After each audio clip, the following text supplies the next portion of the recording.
Great. So go ahead and move on to Plan B. And also in Plan A, just FYI, there was one board member per district in Plan A. So Plan B is a little bit different. Not too. I just wanted to take kind of where we started with A. And in the current districts, Enchanted Hills is split between two districts, 1 and 5. And so this is one attempt to say, well, what happens if we take Enchanted Hills and unite that neighborhood, relatively new with respect to the history of Rancho, and put it into one district. And so that's what happens with District 1. District 1 was on the high end a little bit, so it just lost some Enchanted Hills precincts to District 5. And so that helped with District 1. So District 4 is a little bit different. And before it went above the Arroyo into Loma, Colorado. Well, if it doesn't do that, then it has to go east and, excuse me, west. I'm a geographer, supposedly.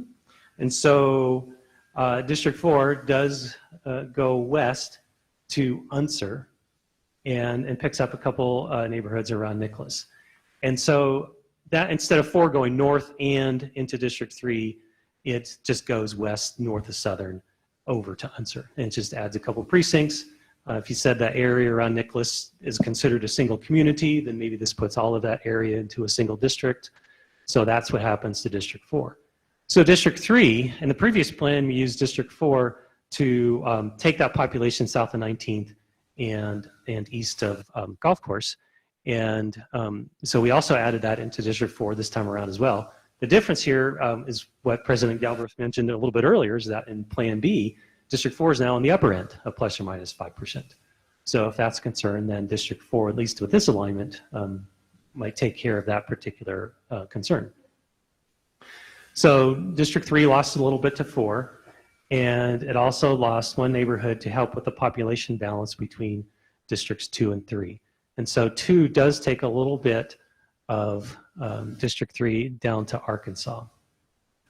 And this is, I believe, Ivory. And so it does take a little bit of population down to Arkansas, moves it into District 2 from District 3 to help balance out the populations.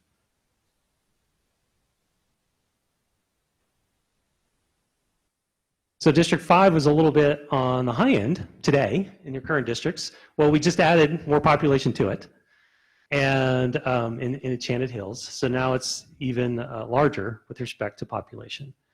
So the way to balance out District 5's population is to remove population, and that happens by adding it into District 2. So you go up into, I think it's Northern Meadows, up to King, and so you take part of this particular neighborhood and south of King and east of Meadow and over to Unser, and that goes from District 5 into District 2.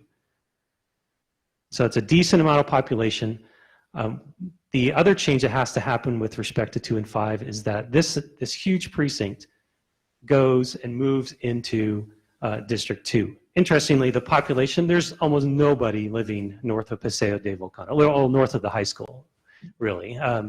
And there's one neighborhood, I think it's like Cleveland Heights, maybe.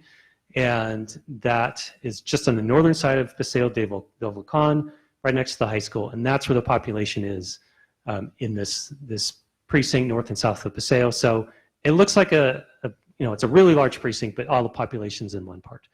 So that's an interesting case where it might be a little bit less compact with respect to the outer boundaries, but functionally speaking, at least in today at this snapshot in time, it does make a lot of sense for that population north and south of Paseo del Volcán to go with the District 2, perhaps, as opposed to going into District 5. This is one option.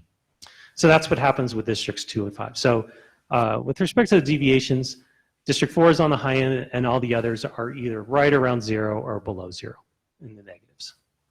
And again, in this one, I think there's one board member per district.